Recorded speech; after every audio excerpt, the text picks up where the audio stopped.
Hello examiner SSLC family. അപ്പോൾ മക്കളെ SSLC classes ഒക്കെ സ്റ്റാർട്ട് ചെയ്യാൻ പോവാണ്. നമ്മുടെ ലക്ഷ്യ ബാച്ചിൻ്റെ ക്ലാസ് സ്റ്റാർട്ട് ചെയ്യാൻ പോവാണ്. അപ്പോൾ ഈ ഒരു കോണ്ടെക്സ്റ്റിൽ നിങ്ങൾ SSLCയിൽ ഫിസിക്സിൽ എന്തൊക്കെയാണ് നിങ്ങൾക്ക് പഠിക്കാണെന്നുള്ള കാര്യങ്ങളും എപ്പോഴൊക്കെയാണ് നിങ്ങൾ പഠിച്ച് തീർക്കേണ്ടത്, ഓരോ ചാപ്റ്റർ നിങ്ങൾ എപ്പോഴത്തേക്കൊക്കെ തീർക്കണം എന്നുള്ള കാര്യങ്ങളാണ് നമ്മൾ ഡിസ്കസ് ചെയ്യാൻ പോകുന്നത്. അതിന് മുൻപ് ഒരു ഇമ്പോർട്ടൻറ്റ് അനൗൺസ്മെൻറ്റ് ഉണ്ട്. നമ്മുടെ SSLC ലക്ഷ്യ ബാച്ച് സ്റ്റാർട്ട് ചെയ്യാൻ പോകുന്നത് April 16 അപ്പോൾ എല്ലാവരും നമ്മുടെ SSLC ലക്ഷ്യ ബാച്ചിൻ്റെ ഓറിയൻറ്റേഷന് വന്നിരിക്കണം. ഇത് പബ്ലിക് ലൈവ് ആയിരിക്കും. സോ ഓൾറെഡി ജോയിൻ ചെയ്തിട്ട് മാൻഡേറ്ററി ആയിട്ട് നിങ്ങൾ അറ്റൻഡ് ചെയ്തിരിക്കണം. കാരണം ബാച്ചിൽ ജോയിൻ ചെയ്താൽ മാത്രം പോരാ, ബാച്ചിലെ കാര്യങ്ങളും സൗകര്യങ്ങളും എങ്ങനെ യൂസ് ചെയ്യണം എന്നുള്ള കാര്യങ്ങൾ നിങ്ങൾ മനസ്സിലാക്കിയതിന് ശേഷം മാത്രമേ നിങ്ങൾക്ക് എന്തെങ്കിലും കാര്യം ഉണ്ടാവുള്ളൂ. രണ്ടാമത്തെ കാര്യം, നിങ്ങൾ ഇത് പബ്ലിക് ലൈവ് ആയതുകൊണ്ട് തന്നെ ആർക്കും ഈ ഒരു ഓറിയൻറ്റേഷൻ ലൈവ് അറ്റൻഡ് ചെയ്യാവുന്നതാണ്.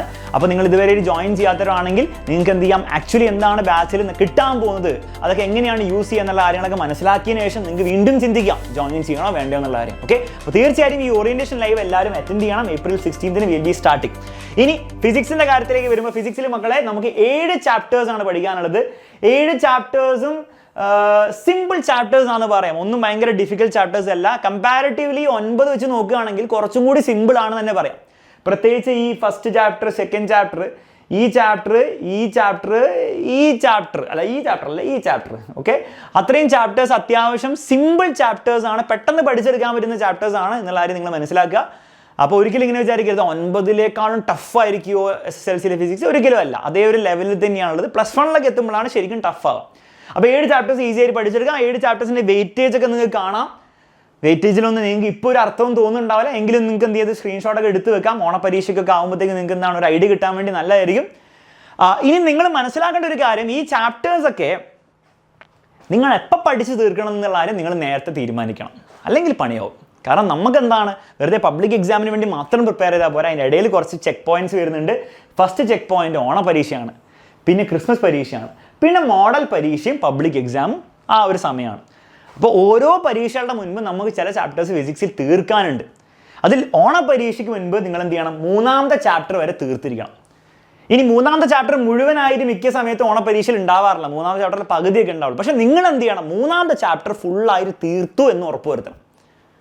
കാരണം 3ാമത്തെ ചാപ്റ്റർ വലിയൊരു ചാപ്റ്ററാണ്. ആ ചാപ്റ്ററിൻ്റെ പകുതി പഠിച്ച് പിന്നെ പകുതി പിന്നീട് പഠിക്കാമെന്ന് വിചാരിച്ചു കഴിഞ്ഞാൽ അത് നടക്കാൻ പോകുന്നില്ല. നിങ്ങൾ മറന്നു പോകും, നിങ്ങൾ പഠിക്കില്ല. അപ്പോൾ അത് പലരും ഉണ്ടാക്കുന്ന ഒരു മിസ്റ്റേക്കാണ്. SSLCയിലൊക്കെ എല്ലാ വർഷവും ഉണ്ടാക്കുന്ന മിസ്റ്റേക്കാണ്. ആ 3ാമത്തെ ചാപ്റ്റർ ഫുള്ള് നമ്മൾ പഠിച്ചിരിക്കുന്നു. അപ്പോൾ ലക്ഷ്യ ബാച്ചിൽ നേരത്തെ സ്റ്റാർട്ട് ചെയ്യുന്നതിൻ്റെ ലോജിക്ക് എന്താണ്, ഈ 3ാമത്തെ ചാപ്റ്റർ പ്രോപ്പറായിട്ട് നമുക്ക് തീർക്കണേ ഇത്രയും സമയം വേണം. എന്നിട്ട് റിവിഷനും ചെയ്യണ്ടേ. ഓണപരീക്ഷയുടെ തലേന്ന് ഈ പരീക്ഷ ചാപ്റ്റർ തീർത്താൽ മതിയോ? പോരാ, റിവിഷൻ ചെയ്യാൻ വേണ്ടി സമയം വേണ്ടേ, പഠിച്ച സാധനങ്ങൾ വീണ്ടും ഓർത്തെടുക്കാൻ സമയം വേണ്ടേ. അപ്പം മിനിമം നമ്മൾ ഇത്രയും തീർത്തിരിക്കും. ഓക്കെ, പക്ഷേ ലക്ഷ്യ ബാച്ചിലേക്കാണ് കുറച്ചും കൂടി നമ്മൾ തീർക്കുക, വേറെ കാര്യം. എനിവേ, ക്രിസ്മസ് പരീക്ഷയ്ക്ക് മുമ്പ് ഇത്രയും ചാപ്റ്റേഴ്സ് ആൻഡ് ഒരു ചാപ്റ്റർ മാത്രം നിങ്ങൾ എന്ത് ചെയ്യാൻ പാടുള്ളൂ, ക്രിസ്മസ് പരീക്ഷയ്ക്ക് ശേഷം വെക്കാൻ പാടുള്ളൂ. കാരണം ക്രിസ്മസ് പരീക്ഷയുടെ സിലബസിൽ ചിലപ്പോൾ അവരെന്ത് പറയും, അവർ പറയും ഈ ചാപ്റ്റർ ഇല്ലാന്നോ അല്ലെങ്കിൽ ഈ ചാപ്റ്ററിന് പകുതി ഉള്ളൂ എന്നൊക്കെ പറയും. നിങ്ങൾ അതൊന്നും നോക്കേണ്ട ആവശ്യമില്ല. നമ്മൾ ക്രിസ്മസ് പരീക്ഷയ്ക്ക് മുൻപ് 6 ചാപ്റ്റേഴ്സും പഠിച്ച് തീർത്ത എല്ലാ ചാപ്റ്ററിൻ്റെ റിവിഷൻ ചെയ്ത് തീർക്കുന്നു. മാക്സ് ടു മാക്സ് ഒരു ചാപ്റ്റർ മാത്രം നമ്മൾ എന്ത് ചെയ്യുന്നു, വിടുന്നു. ഓക്കെ, ഒരു ചാപ്റ്റർ അത് ലക്ഷ്യ ബാച്ചിൽ നേരത്തെ തുടങ്ങുന്ന ബാച്ച് ആണെങ്കിൽ നിങ്ങൾ അതും തീർത്തിട്ടുണ്ടാവും. പക്ഷേ കൂടിപ്പോയാൽ ഒരു ചാപ്റ്റർ മാത്രമേ ബാക്കി വരാൻ പാടുള്ളൂ ക്രിസ്മസ് പരീക്ഷയ്ക്ക് ശേഷം. കാരണം ക്രിസ്മസ് പരീക്ഷയ്ക്ക് ശേഷം നിങ്ങൾക്ക് കുറേ സമയമില്ല. നിങ്ങൾ വിചാരിക്കാം സാർ ഡിസംബർ കഴിഞ്ഞ് ജാനുവരി ഫെബ്രുവരി മാർച്ച് കുറേ സമയം ഇല്ല. കാരണം അതിൻ്റെ ഇടയിലാണ് മോഡൽ എക്സാം വരുന്നത്, അതിൻ്റെ ഇടയിലാണ് IT എക്സാം വരുന്നത്, കഴിഞ്ഞാൽ അപ്പോൾ തന്നെ പബ്ലിക് എക്സാം ആയി. അപ്പോൾ ഇതിനൊക്കെ പഠിക്കാൻ റിവൈസ് ചെയ്യാനുള്ള സമയം നിങ്ങൾക്ക് ഉണ്ടാവില്ല, പുതിയ ചാപ്റ്റേഴ്സ് പഠിക്കാനുള്ള സമയം നിങ്ങൾക്ക് ഉണ്ടാവില്ല. അപ്പോൾ ഈ ഒരു രീതിയിൽ നിങ്ങൾ പ്ലാൻ ചെയ്താൽ നിങ്ങളുടെ SSLC എന്ന് പറഞ്ഞ ഈ ഒരു വർഷത്തിൽ ഫിസിക്സ് നിങ്ങളെ ബുദ്ധിമുട്ടിപ്പിക്കാൻ പോകുന്നില്ല. പിന്നെ എങ്ങനെയാണ് ക്ലാസ് കാണേണ്ടത് ചെയ്യേണ്ടതെന്നൊക്കെ നിങ്ങൾക്ക് അറിയാലോ. ലക്ഷ്യ ബാച്ചിൽ ജോയിൻ ചെയ്തവർ ഒന്നും ആലോചിക്കാനില്ല മക്കളെ. എല്ലാത്തിനും ഏറ്റവും ബെസ്റ്റ് ക്ലാസ് ആയിരിക്കും ഉണ്ടാവുക. ഞാൻ തന്നെയാണ് എടുക്കുന്നത്, സ്വന്തം കാര്യങ്ങളെ അപ്രിഷ്യേറ്റ് പൊക്കി പറയാൻ പാടില്ല എന്ന് എനിക്കറിയാം. എങ്കിലും ഏറ്റവും അടിപൊളി കണ്ടന്റ് ആയിരിക്കും കിട്ടുക. ആ ക്ലാസ്സുകൾ മാത്രം നിങ്ങൾ ഫോളോ ചെയ്താൽ മതി നിങ്ങൾക്ക് A+ ഉറപ്പിക്കാൻ വേണ്ടിയിട്ട്. പിന്നെ ഓരോ ചാപ്റ്ററിനും നിങ്ങൾക്ക് എന്തുണ്ടാവും, ലേണിംഗ് വീഡിയോസ് ഉണ്ടാവും, അതിന് എക്സ്ട്രാ ക്വസ്റ്റ്യൻസ് ഉണ്ടാവും. ടെക്സ്റ്റ് ബുക്കിലെ ക്വസ്റ്റ്യൻസും ആ ക്ലാസ്സിൽ തന്നെ കവർ ചെയ്യുന്നതായിരിക്കും. അപ്പോൾ ടെക്സ്റ്റ് ബുക്ക് നിങ്ങൾ എക്സ്ട്രാ ചോദ്യങ്ങളായിട്ട് ചെയ്യേണ്ട ആവശ്യമില്ല. ഒബ്വിയസ്ലി നിങ്ങൾ വായിക്കണം, ഒരു വട്ടെങ്കിലും നിങ്ങൾ എന്ത് ചെയ്യണം, പരീക്ഷകൾക്ക് മുമ്പ് നിങ്ങൾ വായിച്ചിരിക്കണം. പക്ഷേ അതിലെ ചോദ്യങ്ങൾ ചെയ്യാൻ വേണ്ടി കുറേ ഫിൽ ഇൻ ദ ബ്ലാങ്ക്സ് ഒക്കെ ഉണ്ടാവും, ആ ചോദ്യങ്ങൾ ആൻസർ ഇല്ലാത്ത. അപ്പോൾ അത് നിങ്ങൾ കഷ്ടപ്പെട്ട് വേറെ എഫേർട്ട് ഉണ്ടാവും. ഓൺലൈനിലൊക്കെ പോയി സെർച്ച് ചെയ്തിട്ടോ അല്ലെങ്കിൽ ആരോടൊക്കെ ചോദിച്ചോ ചെയ്യേണ്ട ആവശ്യമില്ല. അതൊക്കെ നമ്മൾ ക്ലാസ്സിൽ ഡിസ്കസ് ചെയ്യുന്നതായിരിക്കും. അതുകൂടാതെ ഓരോ ചാപ്റ്ററിൻ്റെ പ്രീവിയസ് ഇയർ ചോദ്യങ്ങൾ 80% നിങ്ങളുടെ പബ്ലിക് എക്സാമിൽ വരാൻ പോകുന്ന പ്രീവിയസ് ഇയർ ചോദ്യങ്ങളെ അടിസ്ഥാനമാക്കിയിട്ട് തന്നെയാണ്, അല്ലെ പ്രീവിയസ് ഇയർ ചോദ്യങ്ങൾ തന്നെയാണ്.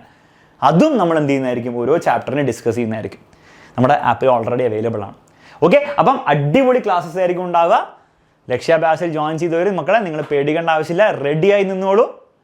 നമുക്ക് തകർക്കാം. ഓക്കെ, അപ്പോൾ SSLCയിൽ ഫുൾ A+ നേടാൻ ആഗ്രഹമുള്ള അല്ലെ നേടുമെന്ന് ഉറപ്പുള്ള എല്ലാ വിദ്യാർത്ഥികളും കമൻറ്റ് ബോക്സിൽ കമൻറ്റ് ചെയ്യാൻ മറക്കണ്ട. നമുക്ക് ഫിസിക്സ് എന്ത് ചെയ്യാം, തകർക്കാം അങ്ങോട്ട്. ഓക്കെ, അപ്പോൾ will be starting on April 16th. അപ്പോൾ എല്ലാവരും ഉണ്ടായിരിക്കണം. നമുക്ക് നല്ല ആഘോഷമായിട്ട് എന്ത് ചെയ്യാം, ആ ഒരു ഓറിയൻറ്റേഷൻ നമുക്ക് എന്ത് ചെയ്യാം, നമുക്ക് അങ്ങോട്ട് തുടങ്ങാം. നമ്മുടെ ബാച്ച് നമുക്ക് എന്ത് ചെയ്യാം, ഫുൾ പവറോടുകൂടെ എന്ത് ചെയ്യാം, അങ്ങോട്ട് സ്റ്റാർട്ട് ചെയ്യാം. നമുക്ക് 16th കാണാം. Bye bye and take care.